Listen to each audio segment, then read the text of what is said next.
মাকে আমি দেখছিলাম যথেষ্ট চিন্তিত। তোমার বাড়িতে আমি শুনলাম তোমার পাটা খারাপ হয়ে গেছিলো বা বাদ দিতে হয়েছিল কারণ তোমার ক্যান্সার ধরা পড়েছিল।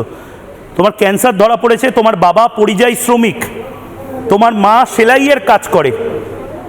এরকম একজনকে হেনস্থা করা এবং তাকে টেনে হিচড়ে জেলে নিয়ে যাওয়াটা খুব সহজ।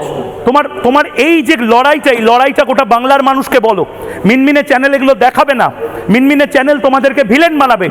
রিপাবলিক বাংলায় তোমার লড়াইটা বলো, যাতে করে ভবিষ্যতে আগামী 70 বছরে এই বদমাইশিটা কেউ না করতে পারে। আমি বাংলায় ভিলেন হিসেবে আমি বাংলায় ভিলেন হিসেবে থাকতে চাই তাদের কাছে, আর হিরো হিসেবে থাকতে চাই সেই সব সকল সনাতনী ভাইদের কাছে।